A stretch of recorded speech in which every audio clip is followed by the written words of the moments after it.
sim, com certeza. Então, eu convido o Dr. Wander. O Dr. Wander esteve conosco na Secretaria de Atenção Especializada à Saúde, no mês de setembro, apresentando uma pesquisa que a Sociedade Brasileira de Reumatologia fez, levantando a quantidade de centros de terapia assistida que temos hoje no sistema privado, nas universidades públicas e também no SUS. E aí o Dr. Wander vai contar para a gente um pouquinho sobre isso. E a Sociedade Brasileira de Reumatologia também está nos ajudando, contribuindo muito com o Conselho Nacional de Saúde, com o fornecimento de embasamento técnico-científico para a construção dos nossos documentos e também de toda a questão de infraestrutura, do que necessita ter em um centro de terapia assistida e também a importância para a economia do SUS. Porque, por exemplo, existe um estudo do CDMAC que mostra que anualmente é possível economizar 189 milhões de reais somente com a infusão de medicamentos para doenças autoimunes no SUS. Então, você imagina 189 milhões de reais somente em um centro.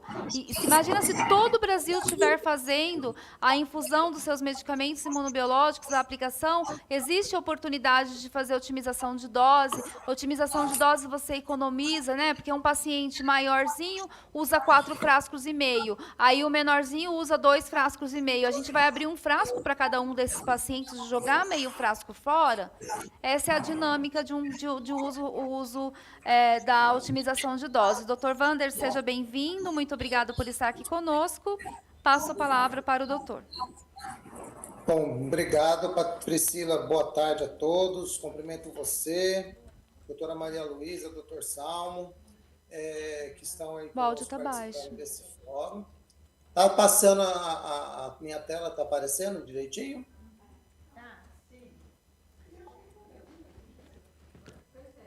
Oi, Priscila. Doutor Wander, sim, sua tela está transmitida, está maximizada, está tudo ok. Ok, então vamos lá. Bom, primeiro que assim, as demandas elas são muito semelhantes, né?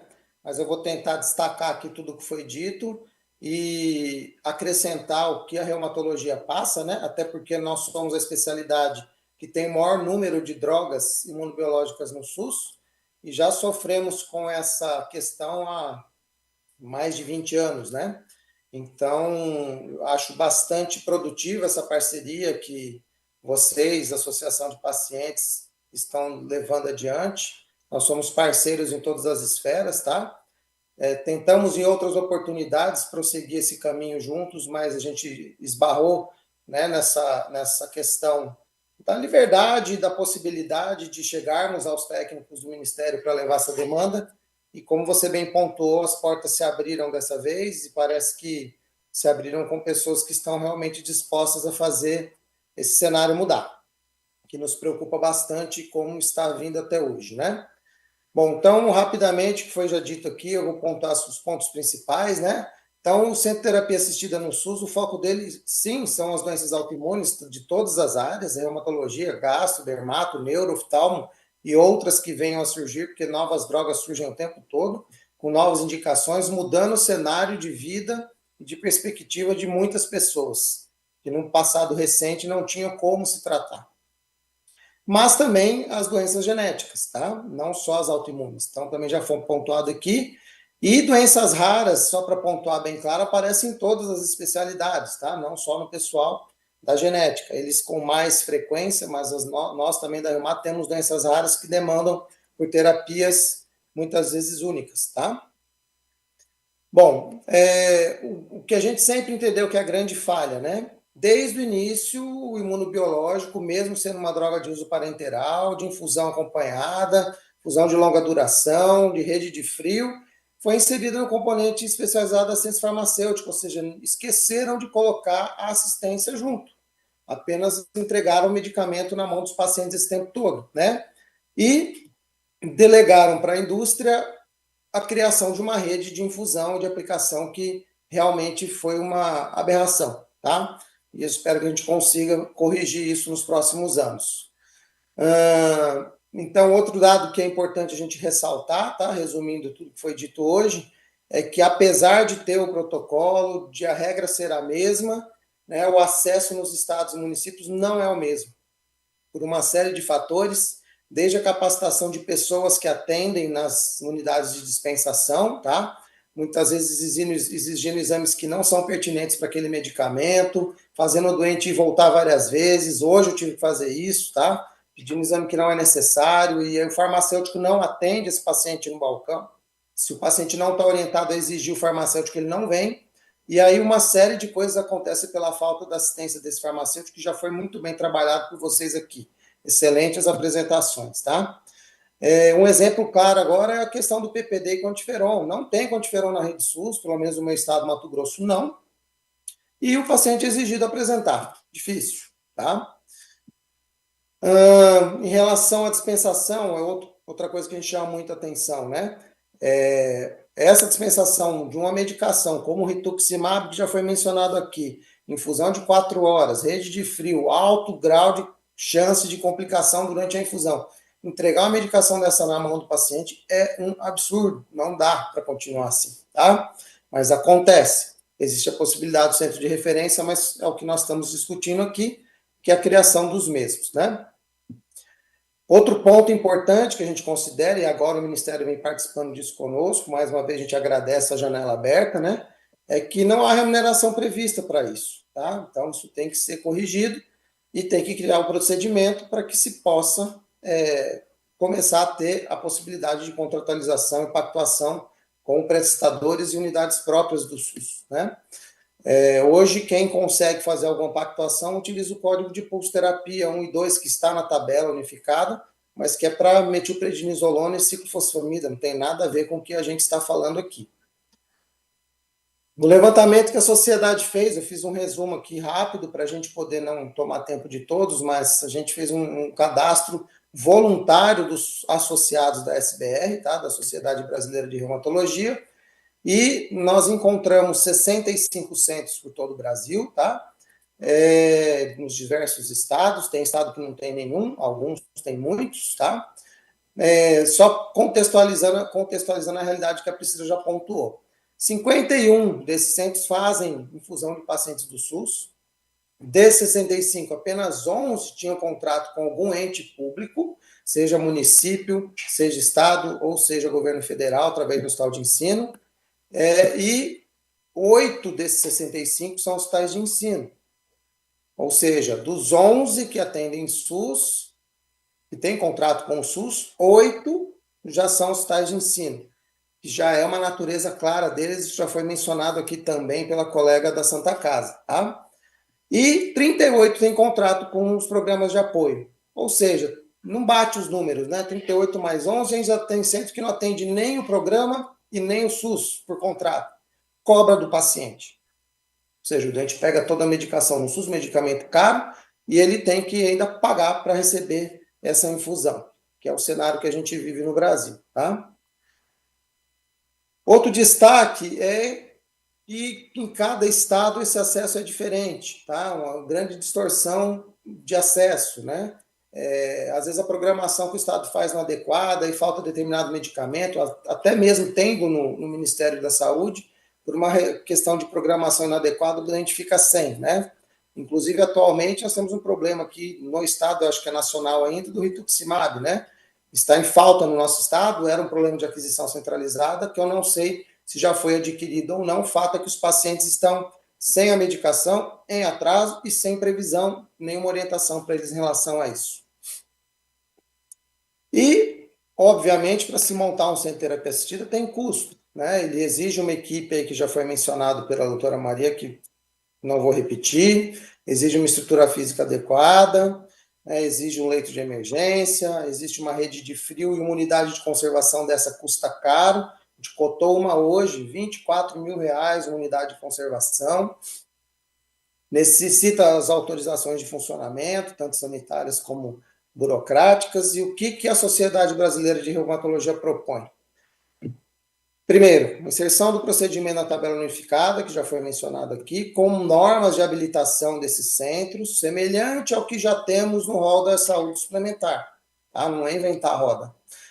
Que vai permitir, então, contratualização, previsão orçamentária e custeio desses centros com os gestores locais do SUS, seja ele estados e municípios, né? Porque quem vai contratar o prestador de serviço não é a União. Mesmo os hospitais federais de ensino têm um gestor local que faz a contratualização dele. tem que estar previsto naquele pacote, né?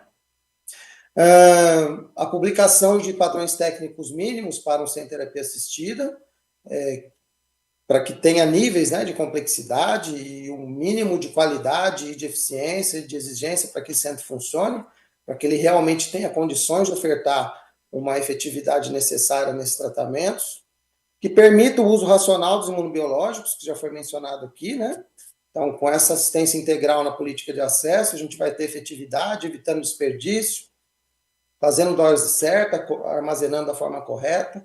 Então, tudo isso já foi mencionado aqui. E também muito importante, que o Brasil é vazio nesse tipo de informação, nos principais centros, eles estarem atrelados a uma base de dados única, né, que a gente possa gerar dados de vida real para produção de evidências científicas de até quanto e quando essas tecnologias incorporadas de alto custo estão realmente sendo efetivas e mudando a saúde da nossa população. Tá? Isso aí é a demanda que a sociedade brasileira traz. Era isso que eu tinha para colocar e me coloco à disposição para a discussão com vocês. Tá? Muito obrigada, doutor Wander. Eu estou conectada, gente? Tá. Muito obrigada, doutor Wander. Eu acho que nós tivemos uma fala totalmente complementar. Eu vou convidar agora a minha equipe para ajudar a colocar as cadeiras aqui na frente. Eu convido agora a Regina Próspero, do Instituto Vidas Raras, a Alessandra, representando a Associação do Leste Mineiro de Doença Inflamatória Intestinal, Ana Lúcia Paduello, conselheira nacional, representando a Superando Lupus, Dr. Wagner Galvão, e a doutora Maria Luísa, representando o GEDIB. E o doutor Wander, eu não sei se o doutor Salmo está online também agora. O doutor Salmo está com uma questão de agenda, mas talvez ele retorne. E agora acho que é o momento da gente trazer aqui o nosso bate-papo, esse é o momento mais rico, que está aberto a todos. Eu gostaria de passar a fala às representações de pacientes. Vamos começar pela Alessandra, que está de pé. Alessandra, nós tivemos aqui a apresentação dos médicos, trazendo a perspectiva das sociedades médicas, né? E agora eu acho que a gente tem uma perspectiva, uma oportunidade de nós trazermos a perspectiva dos pacientes que necessitam de um centro de terapia assistida e um pouquinho da angústia do que a gente vive no nosso dia a dia. Bora lá, Lê. Vamos lá. Você está pensando aqui nas imagens, né? Eu estou na frente de todo mundo, né? Tá. Boa viagem. Pode? Estão me ouvindo já? Já. Bom, boa tarde. Eu tenho participado com a Priscila, né? Um pouco menos com a Ana Lúcia, mas mais com a Priscila, que a gente está lá na SICTAF, de várias reuniões, como ela mesma apresentou aqui, sobre a importância dos centros de terapia assistida. Eu acho que ter aqui a fala de representantes de sociedades médicas tem uma importância enorme para isso, né? Fortalece demais essa pauta, essa necessidade, como a Priscila falou, que é urgente. Assim como a Priscila, eu também represento a Associação de Pacientes, que é a ALEND. Eu sou paciente, eu uso medicamento biológico já há alguns anos, desde 2003. O meu acesso, eu gostaria que fosse idêntico ao dos pacientes, eu nunca tive falha, nunca tive problemas para fazer a minha infusão, eu faço um medicamento endovenoso desde 2009, o mesmo. E, assim como as falhas que a Priscila apontou aqui, né, na parte das doenças reumáticas, a gente vê isso também nas doenças inflamatórias intestinais, como a doutora também trouxe aqui para a gente. E ver esses pacientes perdidos, né, sem saber o que fazer do seu tratamento. Quando eles recebem o medicamento, eles acham que um problema foi resolvido e aí eles descobrem que não, que eles precisam aprender, eles precisam quase que ser farmacêuticos e profissionais da saúde para que eles saibam como aplicar, para que eles saibam como guardar, para que eles saibam como levar, para que eles saibam o que vai acontecer sem ninguém dar essa assistência a eles, né? E pensando, né, como controle social, né, participando como membro titular pela Superando Lupus na SICTAF, a gente entende que a sustentabilidade do SUS acaba Alessandra, sendo... só um minutinho, por Sim, gentileza. claro. Eu gostaria de pedir ao pessoal do Zoom, estão reportando que a tela está parada, fixada no Dr. Vander, apenas no Zoom. E aí eles não estão vendo aqui a plenária. É só a gente corrigir. Já foi. Corrigiu já. Foi? Foi corrigido. Júlia, ok, informando que está tudo ok para quem está acompanhando pelo Zoom. Bom, Obrigada. então, voltando, a questão da sustentabilidade sempre acaba caindo nos pacientes, né? A gente costuma escutar muito isso em algumas reuniões, que os pacientes querem demais, né? Na verdade, os pacientes não querem demais, né? Os pacientes, que bom, eles estão cada vez mais empoderados, eles sabem os seus direitos, eles sabem as medicações que estão sendo lançadas, eles sabem que aquela medicação que ele está levando para casa, o ideal é que ela tivesse armazenada no lugar adequado, que ela não tivesse que sair daquela farmácia de alto custo e passear com ele durante horas dentro de uma bolsa térmica, se é que ele tem essa bolsa térmica. Né? Esse paciente sabe, sim, o valor dessa medicação, porque a gente também escuta muito isso, que paciente não sabe o valor de nada, ele sabe, sim, e por isso essa grande preocupação dele de não perder aquilo, porque a vida dele tem valor.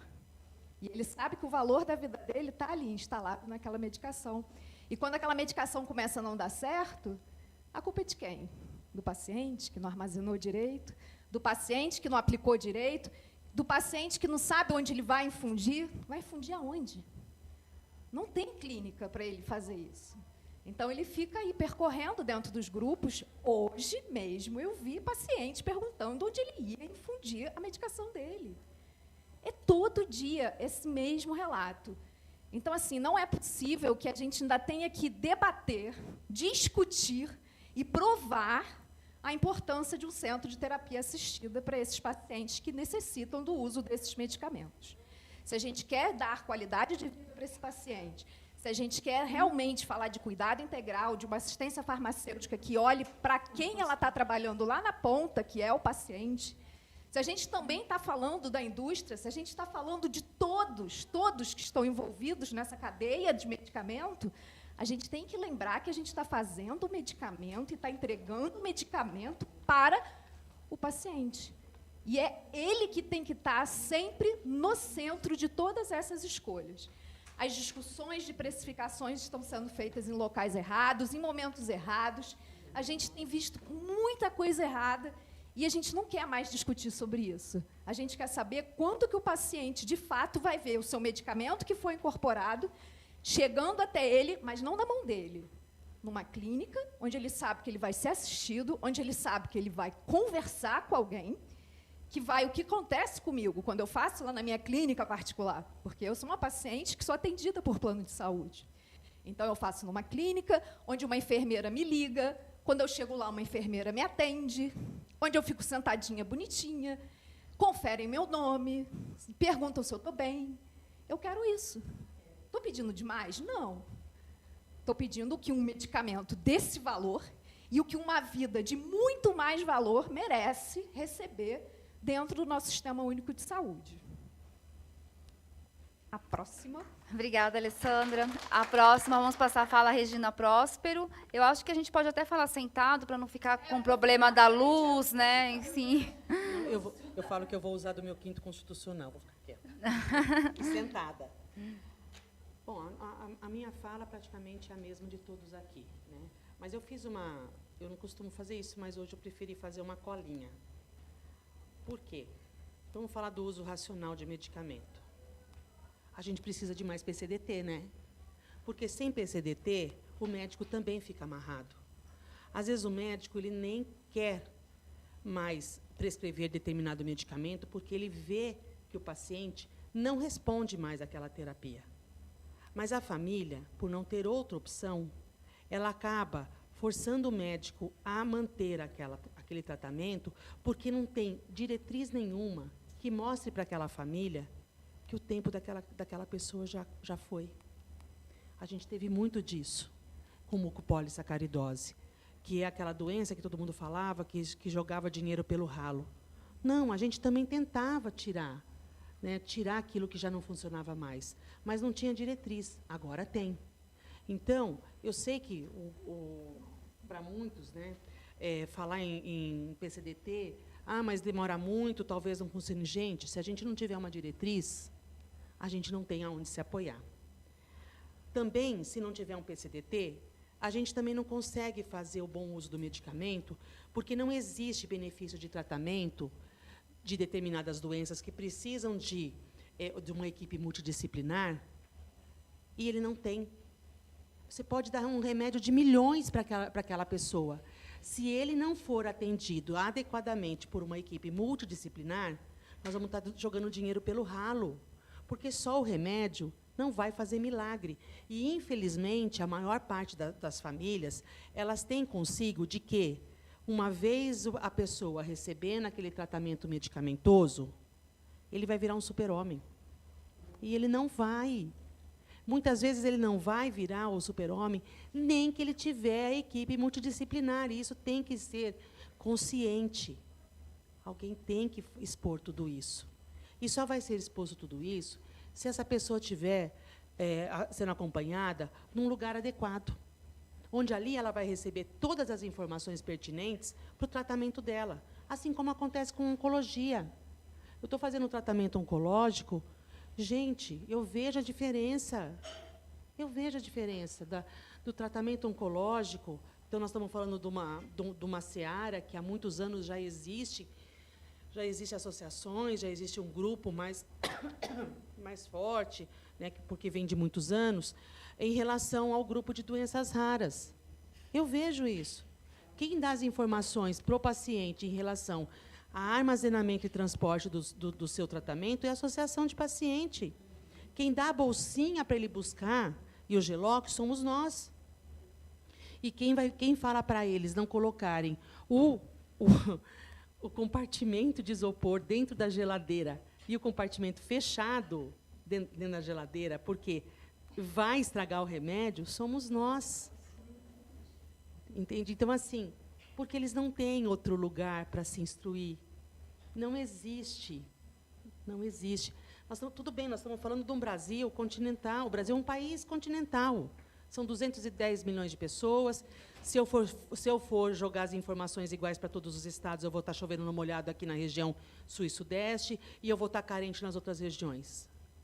Então, a gente precisa, acredito eu, dessa força-tarefa entre especialidades, associações de pacientes, conselhos, academia e tudo mais. Eu dei palestra sábado para uma faculdade que, mais uma vez, eu perguntei: vocês aqui sabem quantas doenças tem na triagem neonatal? Pasme, gente, ninguém levantou a mão. Eles não sabem. Eu falei: eu não acredito que vocês não tenham uma irmã, uma tia, que tenha tido nenê. Eles não sabem. Então, a gente carece de muita, muita informação.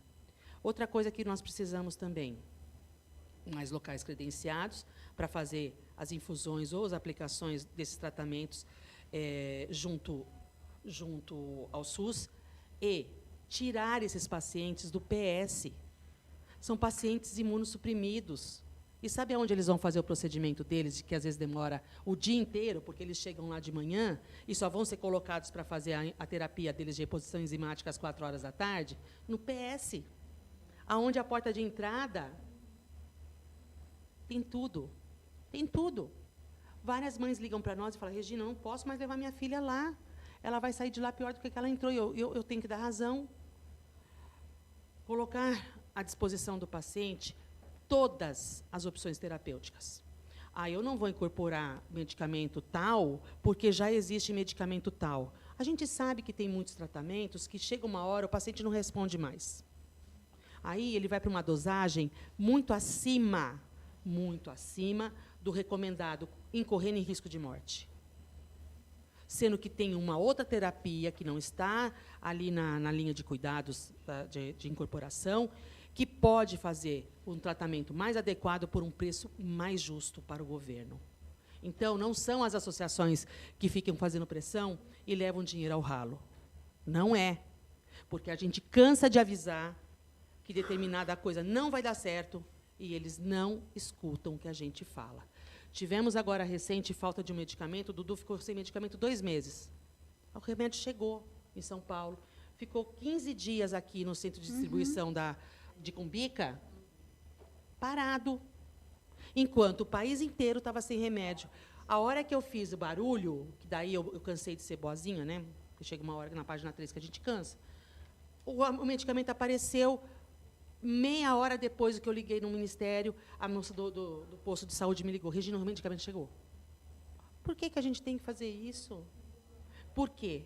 Porque 15 dias para eles é uma economia de milhões. E não importa se, nesse meio tempo, vai ter mortes ou não. Eles não conhecem mesmo.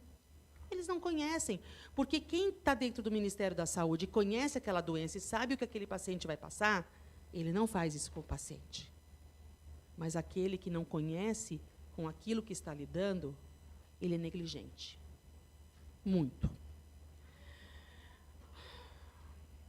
Eu acho que precisa mesmo de um lugar e também um telefone onde essas pessoas possam ter mais orientações. É muito difícil para essas pessoas que mal sabem utilizar o celular, né? E enquanto isso, nós, enquanto associação de pacientes, a gente não tem estrutura para ser governo. E o governo não quer que a gente seja essa estrutura mesmo, né? Tanto é que financiamento para nós quase não existe. Se existe, não chegou. Então, essa é a nossa realidade enquanto pacientes de doenças raras, e nós lidamos com o Brasil todo, e a gente vê o quanto é injusto aquilo que uma família passa para ter um pouco de saúde. Um pouco, tá? Um pouco. Obrigada, Regina. Eu gostaria de passar a conselheira Ana Lúcia. Eu vou aqui buscar na memória de algumas companheiras que iniciaram essa luta com a gente, de como a gente chegou até aqui, na Biorrede, e de como a gente já previa, diante do cenário posto, que isto que está acontecendo agora já era algo que a gente previu há pelo menos uma década atrás. A gente começou a discutir a questão da chegada dos biosimilares no Brasil muito antes dele chegar, porque a gente já previa que ele chegaria. E o que a gente queria não era não ter biosimilares, era que como que a gestão ia fazer para dispensar biosimilar, uma vez que a gente não tem farmacovigilância, uma vez que a gente tem um sistema que é todos os estados, cada um tem um sistema, às vezes até cidades do mesmo estado têm sistemas separados, que eles não se conversam, e que a gente ia ter um caos.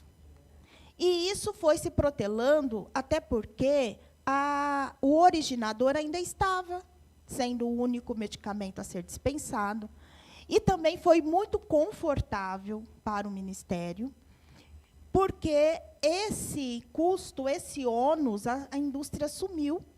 Então, todo paciente recebia o medicamento, recebia a bolsa para buscar o medicamento, sabia onde ia infundir, tinha o treinamento para se autoaplicar. Então, tudo isso, o paciente que viveu antes da chegada no Brasil do biosimilar, tinha essa assistência. Mas a gente já discutia que isso ia acabar. E como que era o planejamento para que isso não acontecesse, o que está acontecendo agora. Inclusive, em audiências, nós questionávamos em pregão, acompanhávamos o pregão, e a gente perguntava, e a PDP? A PDP vai ter PSP? Aqui não é a instância de discussão. Gente, mas se não é na compra, quando é que vai ter instância de discussão?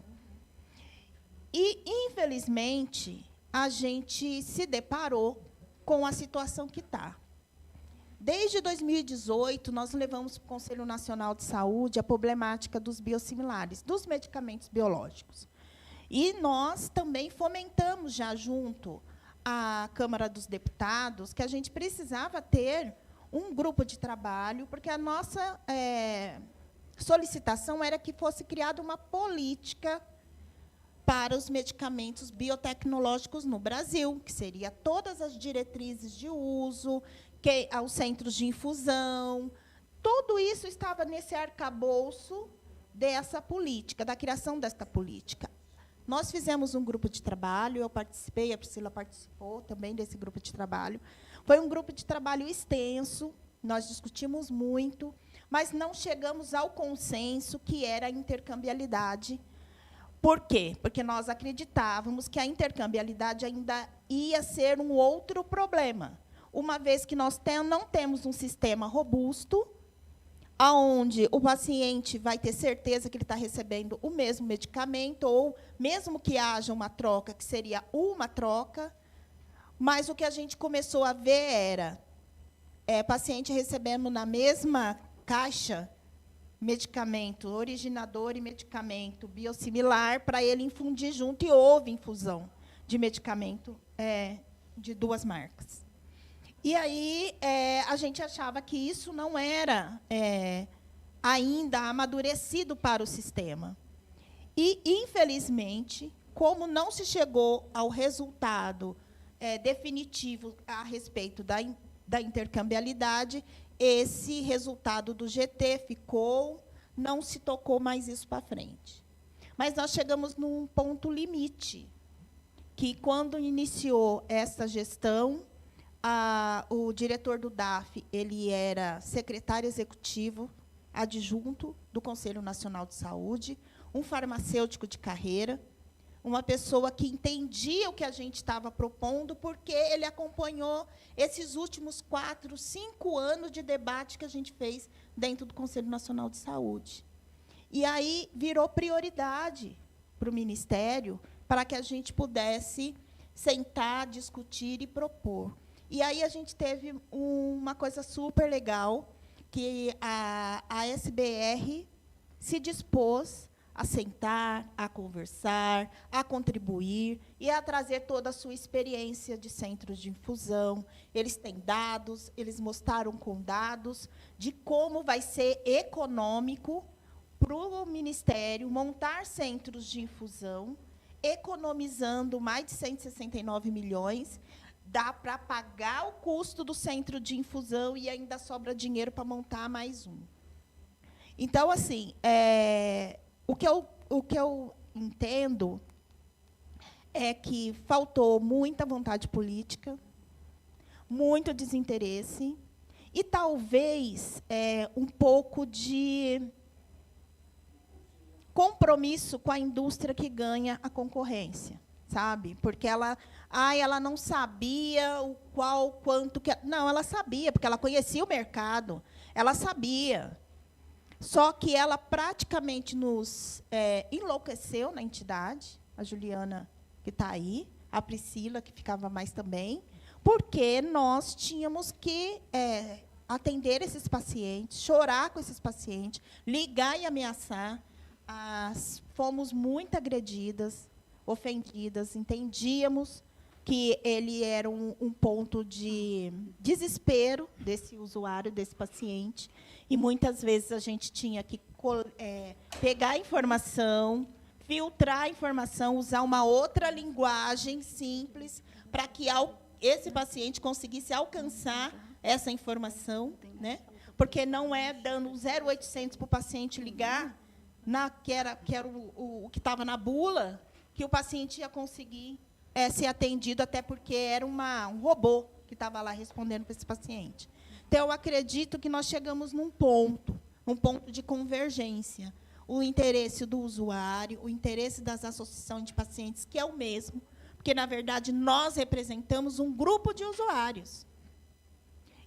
E dos médicos profissionais, que sempre foram parceiros, e que agora conseguem unir outras entidades, né, outras sociedades médicas juntas, os farmacêuticos, os enfermeiros, ou seja, e uma equipe técnica, realmente técnica, que está no Ministério da Saúde, que pretende, né, implementar de uma forma célere, porque entendeu a complexidade e o valor social que tem os centros de infusão. É isso. Obrigada, conselheira. É muito importante trazer a memória, né, das diretrizes. Nós temos essas diretrizes, e a diretriz para a criação da Política Nacional de Medicamentos Biológicos, ela traz um capítulo inteiro falando sobre centros de terapia assistida. Então, se a gente tivesse tido na gestão do Ministério da Saúde anterior, esse documento estava pronto, mas, infelizmente, ele não foi implementado, né? Então, agora, na retomada, a gente espera muito que realmente seja cumprido, porque a diretriz já está posta, e foi um grupo de trabalho que trabalhou seriamente e estava muito, muito baseado nas evidências científicas e nas evidências de vida real e na necessidade social do nosso país. Dr. Wagner. Muito breve. Agradeço ao convite, a todo mundo que me antecedeu. Aprendi muito, ouvi muitos pontos de vista. Me coloco à disposição, em nome da SBD-RESP aqui, para participar com as nossas ideias, com a nossa voz, que eu acho que, assim, talvez estabelecer isso como um fórum para sair do plano da ideia para implementar, porque, no final das contas, as ideias podem ser bonitas, mas a gente precisa materializar, que é onde a gente consegue ajudar as pessoas.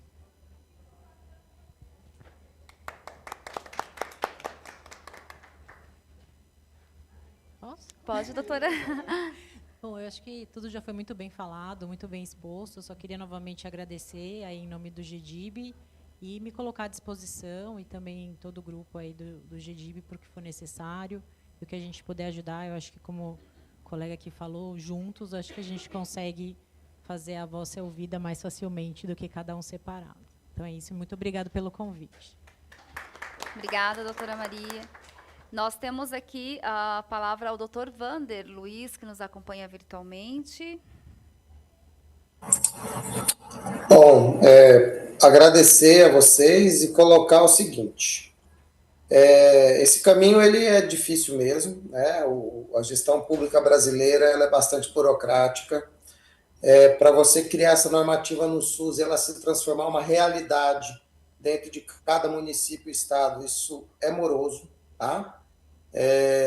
Vai depender ainda, se tudo for perfeito em criação de política, de portaria, de norma, vai depender ainda do empenho individual de cada gestor municipal ou estadual de saúde, né, e sua atuação política local, com prestadores de serviço local, com unidades de saúde próprias ou não. Ou seja, por mais otimistas que a gente esteja com o que está acontecendo, nós também teremos que ser um pouco pacientes e, nesse meio de tempo, nós vamos ter problemas, como estamos tendo, né? Com medicações como o tocilizumab, que já não tem mais programa de apoio, os pacientes já estão pegando medicação, não estão tendo onde usar, algumas vezes com rituximab.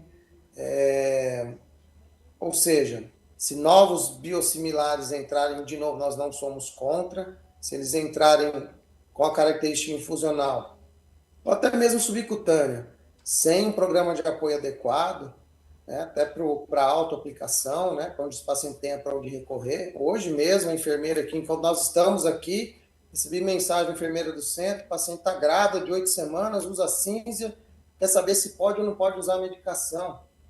Olha a gravidade da situação, né? Então, porque ela não tem acesso ao médico assistente dela o tempo todo. Depende do centro de terapia para dar a informação correta para ela. Então, esse caminho ainda vai ser longo, nós vamos ter que trabalhar muito, e essa união, esse empenho, principalmente de vocês pacientes, na cobrança, na mobilização, é fundamental, tá? Nosso apoio técnico é incondicional, vocês já sabem disso. Nosso apoio enquanto cidadão brasileiro de estar auxiliando na construção disso também é incondicional. Então, contem conosco e parabéns pelo trabalho, pela iniciativa de vocês, tá? Sem vocês estarem à frente disso, dificilmente nós conseguiríamos progredir, até porque as sociedades já vêm cobrando isso há um bom tempo, a gente nunca teve tanta presença como vocês estão conseguindo ter junto ao gestor público brasileiro. Parabéns e estamos à disposição. Muito obrigada, doutor Vander. Bom, nós estamos aqui protocolares, né, com os nossos horários todos em dia, temos voos saindo a partir de agora, Eu gostaria de registrar que essa mesa, ela foi uma mesa muito emblemática daquilo que a gente já está trabalhando durante todo o ano e que nós fizemos muita questão de ter as sociedades médicas participando dessa construção, ser uma construção colaborativa. Eu vou pedir para colocar o Dr. Vander no Zoom, na tela, para a gente poder fazer um vídeo para os stories, porque eu estou pedindo aqui no WhatsApp, mas eu não estou conseguindo ser atendida. O doutor Salmo já retornou à tela. Deixa eu verificar aqui no Zoom.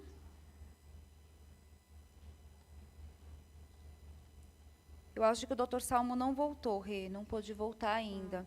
Né? Então, a gente deixa registrado aqui também a participação e a disponibilidade da Sociedade Brasileira de Genética Médica também de fazer parte. A gente está aqui com um esquadrão de advocacy, né, disponível aqui com a evidência científica, com a sociedade civil, para poder apoiar o Ministério da Saúde e também as secretarias estaduais de saúde. Esse painel não é só importante para a gente poder estar discutindo essa temática, mas também para a gente que todos saibam, todos os membros da BioRede Brasil, saibam que o trabalho ele está só começando, porque a partir do momento que o Ministério da Saúde tiver uma recomendação, uma diretriz, uma portaria, uma política, a gente ainda não sabe o que vai ser, mas havendo uma normativa sobre a criação de centro de terapia assistida, junto com uma pactuação, uma possibilidade de pactuação de orçamento, de responsabilidades, nós temos também o trabalho de promover o diálogo, de oferecer o nosso apoio enquanto sociedades médicas e associações de pacientes,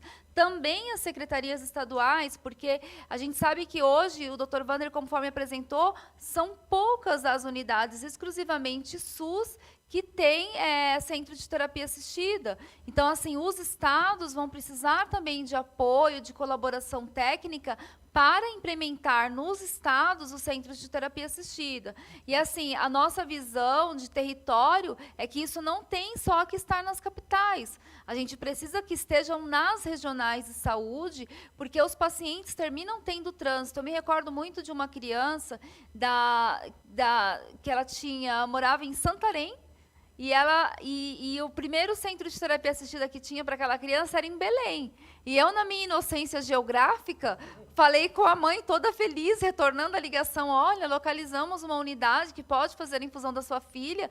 Aí eu passei o endereço e ela perguntou inocentemente, assim, com muita simplicidade, Pri, você sabe a distância de Belém para Santarém? Aí eu falei, não sei. Ela disse, olha, daqui da minha casa, eu tenho que pegar um ônibus, uma balsa e depois outro ônibus para chegar até Belém. Então, é inviável, né, que seja feito a infusão ali. Então, nós tivemos outra tarefa, onde que ela poderá infundir em Santarém. E ela terminou sendo atendida em uma unidade de quimioterapia que está realizando até hoje a infusão dessa criança. Isso já tem 3 anos e meio e a gente ainda não tem lá em Santarém uma unidade de centro de terapia assistida do SUS, mas a criança está sendo atendida na casinha de quimioterapia. Então, assim, essas realidades nos trazem muito o contexto do território, né? E eu gostaria muito que as associações que estão presentes aqui, que não estão aqui na mesa, possam também contribuir, trazer a sua perspectiva. Eu acho que a Sheila, que representa os pacientes com anemia falciforme, pode também contribuir um pouquinho da perspectiva dos pacientes com anemia falciforme, como isso funciona, né? A gente tem uma entidade no conselho também de talassemia, que reporta muito com a gente o desafio dos pacientes talassêmicos para fazerem infusão, né? Existem até determinados componentes deles que os pacientes têm que viajar para São Paulo para serem infundidos, porque não tem a bomba de infusão especial para algum fator. Eu acho que eu convido a Sheila para nos falar um pouquinho sobre esse cenário, porque a Sheila representa os pacientes com anemia falciforme. O microfone pode pegar aqui, Sheilinha.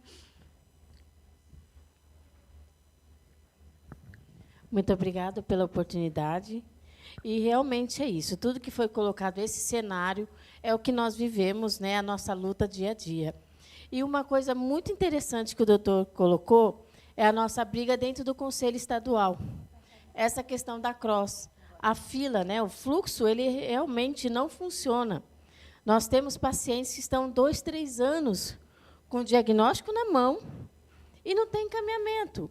Então, quando nós questionamos a Secretaria de Estado, geralmente vem uma apresentação, tá, que a Vita também faz parte junto comigo no Conselho Estadual, é muito fora da casinha, que eu costumo dizer para eles, né? porque não é uma realidade, sempre fica assim, não, mas isso não acontece, não, mas isso está sendo planejado, mas as pessoas estão morrendo por causas evitáveis, elas não chegam até o acesso.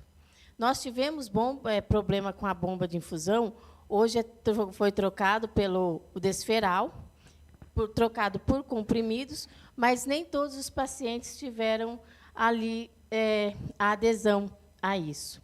Né? Então, a bomba de infusão ela custa muito caro. E até a sua manutenção ela não é feita aqui no Brasil, ela na China. Então, o que acontece? Quando esse equipamento tem um problema, ou a gente começa a andar com outras associações para tentar alguém ali que faça a manutenção, ou, infelizmente, ele perde. E o que acontece? Como foi muito colocado aqui, muitas das vezes eram essas mães que aplicavam, né, essas bombas. Então, era um tratamento sofrido, porque, às vezes, causavam feridas, hematomas. Né? E, para ter acesso a esses tratamentos, as pessoas viajam aqui dentro de São Paulo mesmo. Quantas vezes elas não saem ali de Barretos, vai para Ribeirão Preto? Ou sai de Ribeirão Preto e vem para cá, para São Paulo? Né? E nossos serviços estão sucateados. Né? Então, eu acho que esse trabalho assim, multidisciplinar, multi-equipe, é muito bem-vindo.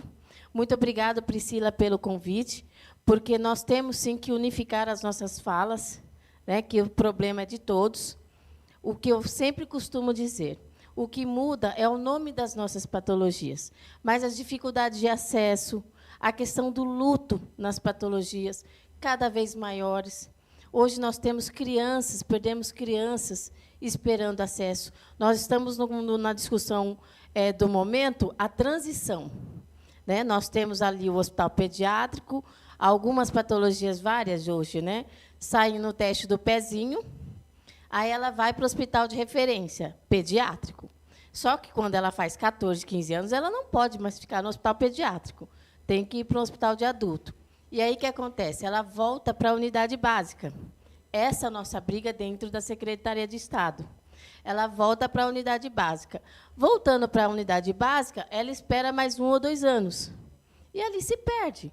Nós tivemos um evento semana passada, um simpósio brasileiro de doenças falciformes, onde mostrou o número de adolescentes que estão morrendo por causa dessa falha na transição, falha no fluxo. Né? Então, a gente briga, a gente fala muito das medicações, mas nosso problema ainda está lá na ponta, na atenção primária. Né? Porque, se a gente não regularizar a atenção primária, a medicação vai acontecer o que está acontecendo. Muitas são devolvidas, são vencidas, não chega ao usuário. Nós já tivemos problemas de medicações devolvidas, porque estavam paradas na Secretaria de Estado, porque ela estava na farmácia de alto custo com o nome e o paciente tinha na receita outro. E aí, quando chegava para buscar, não tem a medicação, ela estava lá. Né? Tem a mudança, a questão do nome de princípio ativo e o nome popular, vamos dizer assim. E aí, quando ela chegava com essa receita, não tem a medicação. O que aconteceu? Qual era a visão do Estado? Não tem público, não tem números de pessoas, não tem adesão, e a medicação foi devolvida para o Ministério da Saúde. Então, quantas medicações não acontecem isso? Tá bom? Então, muito obrigada pela oportunidade e estamos aí no que puder ajudar, contribuir. Muito obrigada. Obrigada, Sheila. Esse é um contexto bem de vida real, né, do que tem acontecido, e por isso que a gente sempre ressalta que a medicação ela é parte de um cuidado, né, e o cuidado ele tem que ser integral. Vai da nossa frase lá da 17ª Conferência Nacional de Saúde. Os pacientes do SUS precisam que o SUS forneça muito mais do que medicamentos, que forneça cuidados integrais. Bom, aqui nós podemos fazer a palavra para Vita, por gentileza. O microfone, Paulo, tem um microfone aí?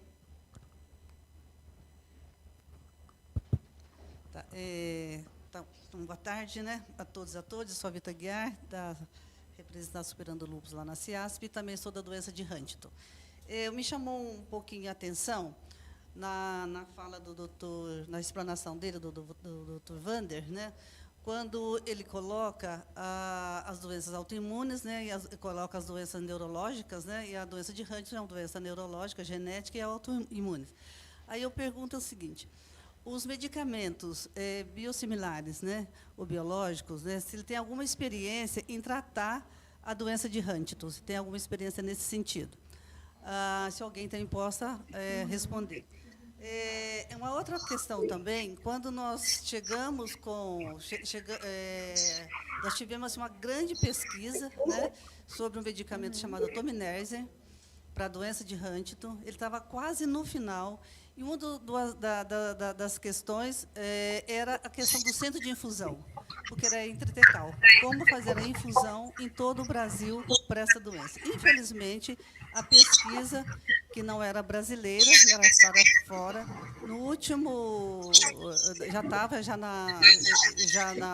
na fase, praticamente quase a fase 3, passando para a fase 4, o braço placebo estava evoluindo como se não estava evoluindo, né, o braço normal em relação ao braço placebo, estava mais ou menos equivalente. Então pararam com aquele estudo de 10 anos, mais ou menos foi isso, né? Então, foi um grande golpe para a gente, né? Foi justo no início da pandemia, né? Mas também um dos problemas era a questão do centro de infusão, né? E 2018, quando a gente traz a criação das doenças raras no município de São Paulo, a gente levou a proposta de criar centro de infusão. Porém, foi colocado o seguinte: o centro de infusão é mais do Estado, o Estado tem que fazer repasse, né? Então, também minou, né? Também não deu certo. Tá?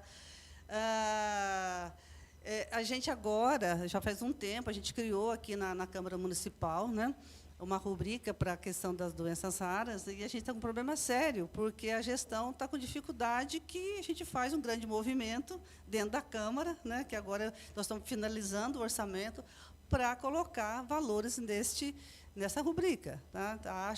Ainda acha que bate na regulação, que o Estado não fornece vaga para a gente, né? Não está fornecendo vaga para o município, e eu creio que eu não sei como está os outros municípios aqui dentro do Estado, né, Sheila, mas a queixa é igual, né, para os outros municípios também, que eles não têm vaga. A gente conversa com os colegas, fala, não tem vaga para a gente também. Né? Então, não sei o que o Estado está fazendo com as vagas. Então, essa é uma grande discussão nossa. Né? Eles não abrem a regulação para o Conselho Estadual, o que está acontecendo, uma coisa extremamente fechada. Então, a gente tem essas dificuldades. Né? E aí a gente está travando essas lutas. Né? Então, mas a minha pergunta fundamental é essa: existe biosimilares para a doença de Huntington? Tem alguma experiência? Bom, eu não sei, Vita, se os especialistas presentes são os mais adequados para esse segmento, porque Doutor Vander, que foi. Infelizmente, o doutor Salmo não está disponível aqui no Zoom. Existe um tratamento... Bom, posso...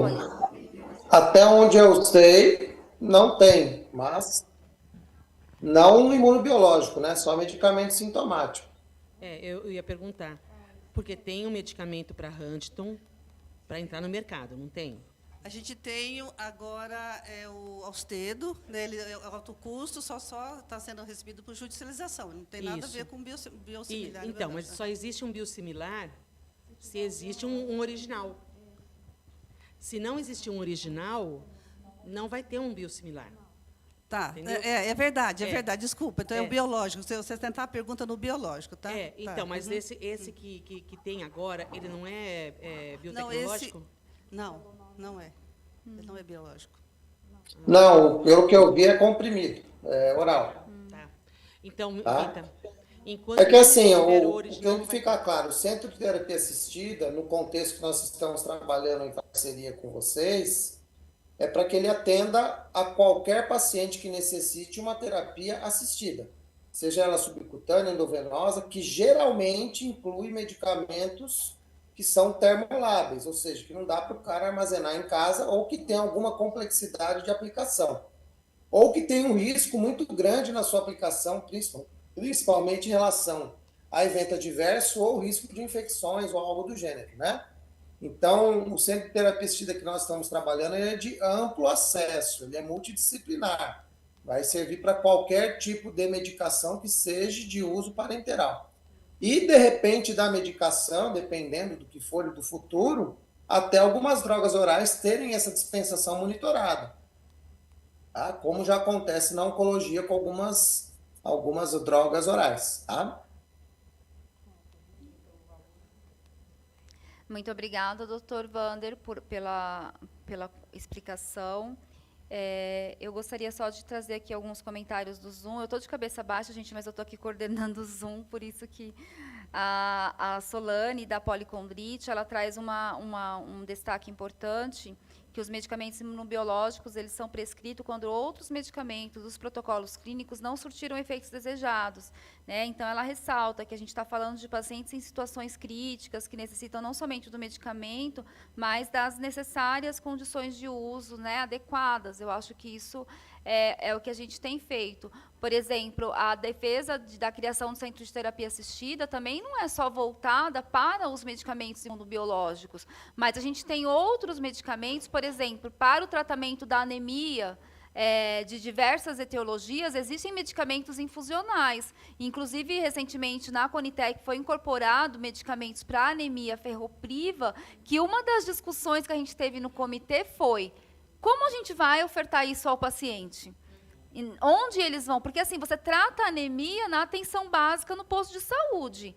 Mas a pergunta é, como que esse medicamento vai chegar ao paciente, ele vai infundir um medicamento? Então, assim, o centro de terapia assistida, ele vem de diversas necessidades de todas as doenças, né? Por isso que ele precisa ser voltado muito até com faseamentos, né? Medicamentos mais complexos, medicamentos mais simples, mas se os medicamentos são injetáveis, subcutâneos ou endovenosos, os dois tipos de medicamento, independente se eles são anticorpos biológicos ou não, eles precisam de um cuidado farmacêutico adequado e ele precisa de um cuidado para o uso racional, né? Porque hoje os pacientes terminam tendo acesso ao medicamento lá na farmácia de alto custo e tendo que fazer a jornada do descobrimento de como vou fazer o uso, né? Então, eu acho que a gente pode agora passar os encerramentos finais. Pergunto às pessoas que nos acompanham pelo Zoom, se alguém gostaria de falar, todos podem ter liberdade de usar microfone e vídeo, para que vocês não percam a oportunidade de participar. Eu gostaria de agradecer aqui a todos os membros da BioRede, as entidades convidadas que estão participando pelo Zoom, estiveram conosco o dia inteiro.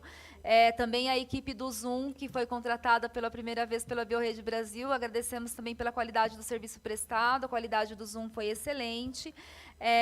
Estou aguardando manifestações aqui do Zoom. Bom, acredito que tem alguém querendo falar. Creio que é a vozinha da Solane. Sou eu, Felipe.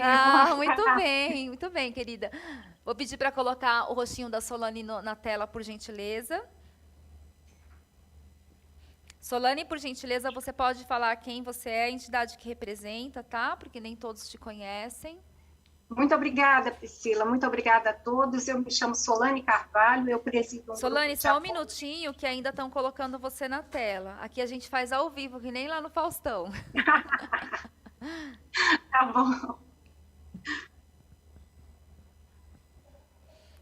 Enquanto a Solane é colocada na tela, eu gostaria de agradecer ao apoio das sociedades médicas e a oportunidade da gente estar trabalhando juntos de uma forma transversal, né? Nós que somos já um pouco antigas no movimento de controle social, a gente sabe o quanto que é prejudicial quando um movimento de uma doença trabalha sozinho, né? Então, aqui nós temos o olhar de que todos são muito importantes e têm o mesmo grau de importância. E a gente precisa que tanto as associações de pacientes, os movimentos sociais, as sociedades médicas compreendam que enquanto a gente não conseguir fazer o que a gente está fazendo aqui hoje, de trazer todo mundo para o mesmo debate e de oferecer à gestão pública colaboração para melhorias, a gente não avança, né? Porque a gente não pode só bater, a gente tem que dizer e falar, olha, nós estamos aqui oferecendo os nossos braços, as nossas mãos, os nossos pés, para a gente poder fazer junto, e é isso que a gente está contribuindo aqui hoje. Solane, agora você está aparecendo para todo mundo. Pode Muito se apresentar, obrigada, querida. Priscila. Obrigada a todos pela oportunidade, excelente evento, estou aprendendo muito com todos vocês. Eu quero só trazer, assim, na verdade, ressaltar a assim, reforçar tudo que foi dito aqui pela Priscila, pela Regina, pela Sheila e por todos vocês aqui presentes. Mas eu trago a realidade de pessoas com policondrite recidivante, uma doença autoimune rara, como disse a Regina, bem disse a Regina, sem protocolo clínico, como infelizmente a grande maioria, né, grande parte das doenças raras no Brasil não dispõe ainda desse protocolo clínico, que é uma porta para a gente bater, que nem sempre se abre, mas é uma porta para a gente bater. E eu costumo dizer que quando a gente não tem nem essa porta para bater, a situação fica mais difícil ainda. É o caso de muitas doenças raras no Brasil. Mas, bem, nós temos pacientes que judicializam para conseguir o medicamento, pacientes que fazem vaquinha para conseguir o medicamento e pacientes que têm doenças autoimunes associadas, é uma característica da policondrite recidivante, né? Então, muitas vezes você tem um paciente com policondrite, artrite reumatoide, policondrite e outras patologias. Esses pacientes que, com muita dificuldade, têm acesso ao medicamento biológico, que, como eu destaquei, no caso dos protocolos de doenças reumáticas, quase sempre é um medicamento já assim, de última tentativa, esse paciente já passou por um percurso de vários medicamentos, de tentativas de vários medicamentos sem resposta adequada. Eles se deslocam de municípios, como bem disse aqui a Sheila, de municípios lá dentro para a capital. Nós temos que lembrar que, muitas vezes, esses pacientes, durante a infusão, não se sentem bem, esses pacientes passam mal, esses pacientes têm reações, e muitas vezes eles têm que voltar de lá do centro de infusão, passando mal para a sua casa. Então, assim, essa discussão que a gente está tendo aqui sobre centro de terapia assistida dentro do Sistema Único de Saúde não é fundamental, é essencial. No que se refere, por exemplo, à policondrite recidivante, gente, nós temos uma sobrevida estimada de 74% em 5 anos. Ou seja, nós temos pacientes que vão a óbito em 5 anos. Essa é a policondrite recidivante. Então, você imagina como chega esse paciente lá no centro de terapia para fazer a sua infusão. Isso é fundamental. Nós estamos falando de vida, não somente de sobrevida. Nós queremos vida e vida com qualidade. E ter um centro de terapia assistida é, como bem disse a Priscila, é uma parte do cuidado fundamental. Então, sinceramente, eu saio daqui com esperança. Contem comigo para o que precisar nesse sentido. Nós representamos esse grupo de pacientes e estamos lutando por protocolo clínico. Contem com a gente nesse processo e nessa luta e saibam que vai beneficiar muitas pessoas, também, como bem disse a Priscila, não somente as doenças autoimunes, nós temos aí outras patologias, né? Muito obrigada pela oportunidade, eu vou ser breve para não tomar o tempo de vocês. Muito obrigada, Solane, pela contribuição. Muito obrigada por estar conosco, né, e por estar aqui chegando na BioRede Brasil também.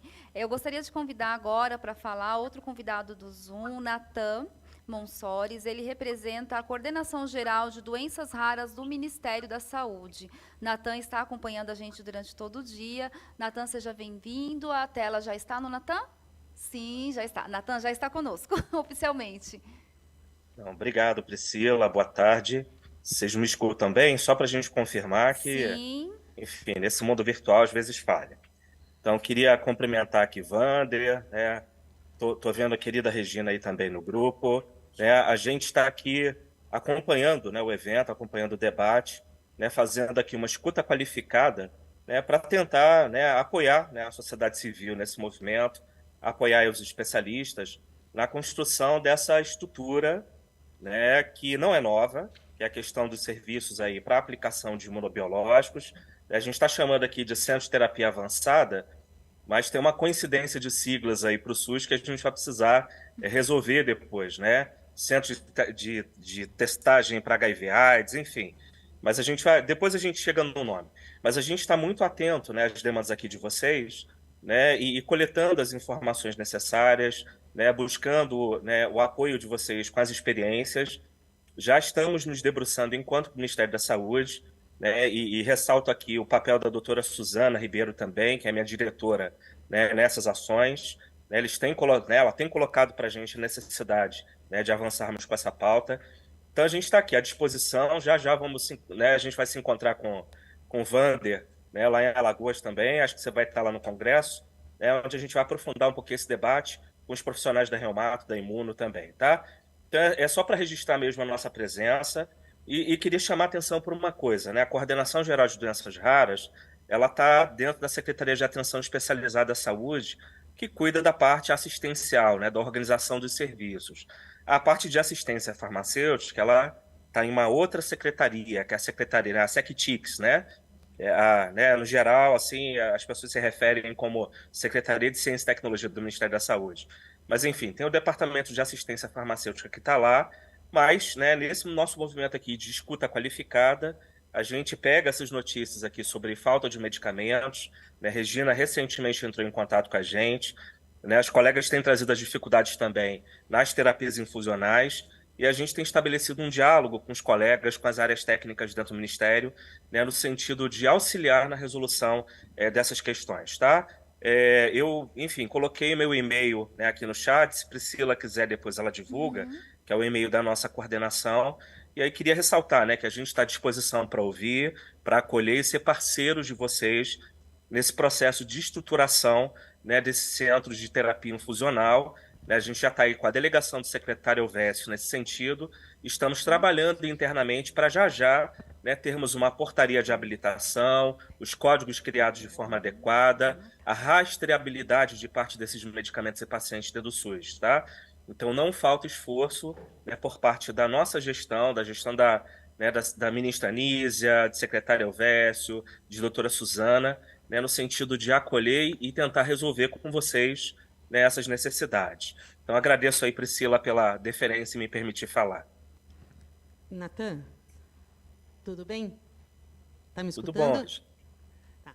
Natan, já tem alguns dias que eu precisava falar com você. Mandei um e-mail para o gabinete do Dr. Elvésio, mas eu vou passar para você levar para ele e achar até esse e-mail para poder nos responder. Eu estive num evento agora recente e a Organização Mundial da Saúde veio falar comigo porque eles querem firmar um protocolo de intenção para doenças raras junto ao governo brasileiro. Eles querem fazer esse protocolo com o Instituto Vidas Raras, governo brasileiro e OMS. Então, eu gostaria que você puxasse lá, acha lá o meu e-mail, porque o pessoal da organização está aguardando, né, para a gente começar esse protocolo. Eu disse para eles que eu não tinha dúvida de que o governo brasileiro estava, sim, interessado em participar desse protocolo junto com outros países. Então, você pode ver lá para mim, por favor, e aí nos responder? Posso sim, Regina. Na verdade, a gente tem aqui na hierarquia interna do Ministério da Saúde uma sequência de repasse de informações, tá? Mas se não chegou até lá a nossa assessoria, já está chegando, e a gente, em tempo hábil, vai dar a devolutiva para ti e para a OMS, enfim, para as autoridades aí pertinentes, tá? Então, já aproveita aqui o espaço, né, para, de novo, né, te dizer que a gente acolheu o teu pedido lá, né, com a lista dos medicamentos em falta, e a gente está dando tratos internos aqui para tentar te responder de uma forma consistente, tá bom? Tá bom. Eu queria... Oi, Natan. Fala quem é, Ana. Que tá Oi, é a Ana. É que eu estou hoje... Ana. Aqui está Tudo bem, bom? né? Não sei se dá dando para me ver, porque a luz não está favorecendo. Mas eu quero agradecer, não só agradecer, porque... e dizer também para as outras entidades que a gente voltou a poder ter diálogo.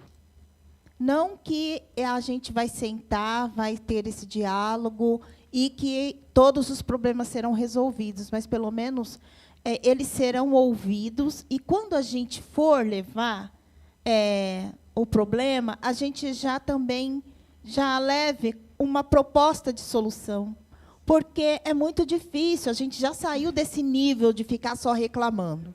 A gente precisa unir forças, dialogar com outros pares, e que a gente chegue lá no Ministério, sente, coloque a problemática e já coloque uma possível solução, que foi isso que nós fizemos com o Centro de Terapia Assistida, ou Centro de Terapia Acompanhada, não sei como é que vai ser a sigla, mas que a gente já leve também propostas. Pode ser que desta sugestão de proposta se desdobre para outras propostas.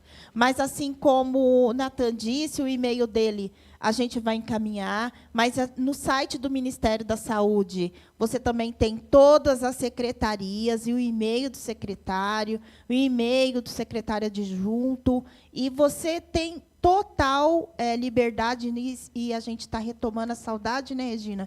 De antes que a gente mandava e-mail, ligava e conseguia até falar por telefone. Hoje, a gente está retomando esse tipo de relacionamento, então as portas estão abertas para toda a sociedade, sociedades médicas, associações de pacientes, líderes, porque a gente hoje entende que o controle social não é só a associação de pacientes. Os movimentos sociais que não têm CNPJ também chegam lá e são recebidos da mesma forma.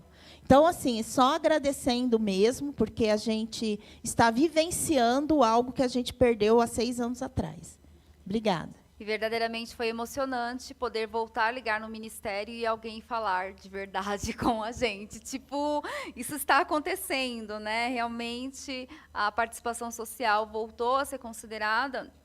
E eu acho que esse é um momento muito de reconstrução, tanto do relacionamento, quanto de reconstrução de tudo que a gente perdeu, né? Eu gostaria também de ressaltar aqui, Ana, o agradecimento também à Secretaria de Atenção Especializada à Saúde, na pessoa do doutor Elvésio, doutora Aristide, doutora Suzana, o quanto tem se desdobrado. Nós, enquanto Conselheiras Nacional de Saúde, coordenadores de comissões, nós somos recebidos em uma oficina na Secretaria de Atenção Especializada à Saúde para a apresentação da Política Nacional de Atenção Especializada à Saúde.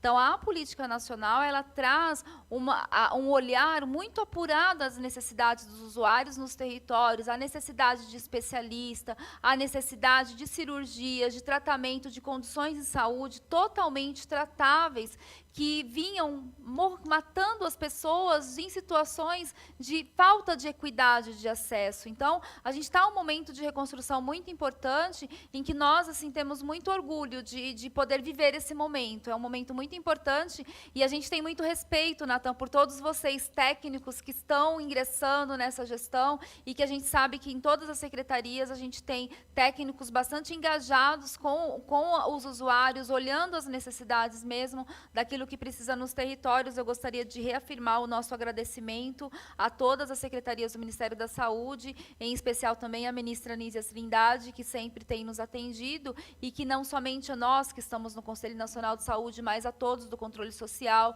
Então, gente, peçam, solicitem audiência, preenchem o formulário de audiência pública, que vocês entram na pauta. A gente tem visto muitas pessoas sendo atendidas, e isso é muito importante, porque a gente não tem que bater a porta mostrando o problema, porque, gente, os problemas são conhecidos de todos.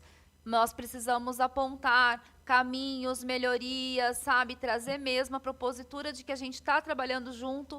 O nosso bem comum é os usuários, as usuárias do SUS, é a promoção do acesso, é a garantia de cumprimento de todos os princípios do SUS, da equidade, da integralidade, né, do direito de igualdade. A gente precisa que isso seja realmente unificado no nosso país, que o nosso SUS não seja diferente do SUS de quem mora em regiões ribeirinhas, de quem mora em regiões remotas, de quem mora na periferia.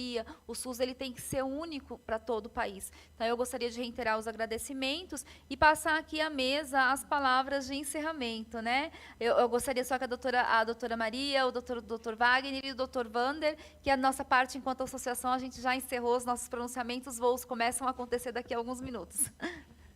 Não, só gostaria de agradecer novamente e parabenizar vocês por todo o trabalho, que é importantíssimo. Obrigada e bom retorno para. Obrigada, doutora Maria. Também muito breve. Obrigado pela oportunidade, obrigado pela parceria de sempre, lá de longa data, e seguimos nesse mesmo caminho. Obrigado. Muito obrigada, doutor Wagner. Eu gostaria de pedir, nesse momento, para a gente colocar o doutor Vander e o Natan, que também falou aqui na fala, para a gente fazer uma foto do painel, só para registro. E a Ana tá brava. A gente tem 2 microfones.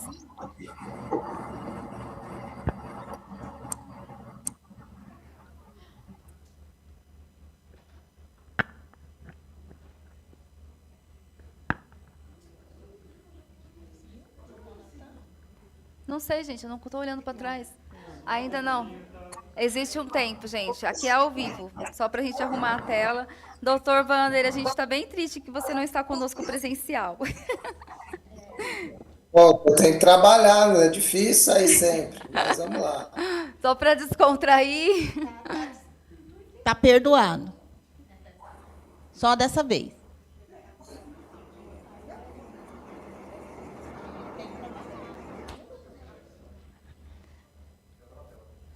Pronto. Prontinho? Vamos lá, entraram.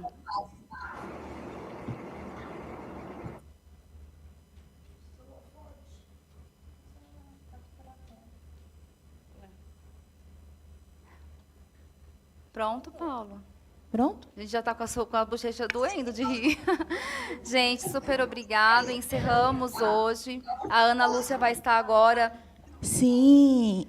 E dizer assim, que nós vamos entregar para vocês, tá? Doutor, não fique triste. É um agradecimento pelo tempo, pela disponibilidade. É uma lembrança da Biorrede. Todos que foram palestrantes aqui hoje vão receber nos seus respectivos endereços. Alessandra, Regina. E só, Priscila não precisa. Obrigada. Gente, a caneca do Influencer da Saúde de 2022, até hoje a Ana não me deu, só para que fique registrado. Tem que trabalhar, gente. Gente, super obrigada. Eu gostaria de agradecer a todos que nos acompanharam online, quem esteve presente aqui conosco, as sociedades médicas. E isso não é o fim do nosso trabalho, né? Só para que fique reafirmado. E esse evento foi muito para a gente poder trazer um pouquinho da jornada do que a gente vem trabalhando ao longo de 2023.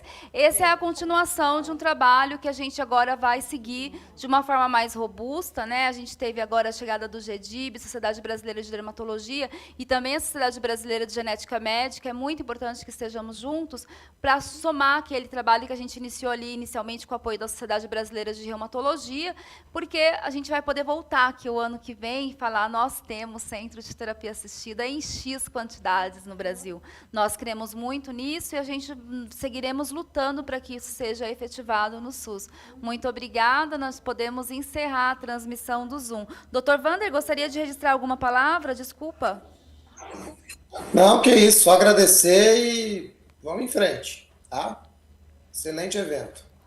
Muito obrigada, Dr. Wander. Bom trabalho para o doutor, que eu imagino que o doutor vai seguir atendendo. Obrigado. Obrigada, gente. Podemos desconectar o Zoom. Muito obrigada a todos.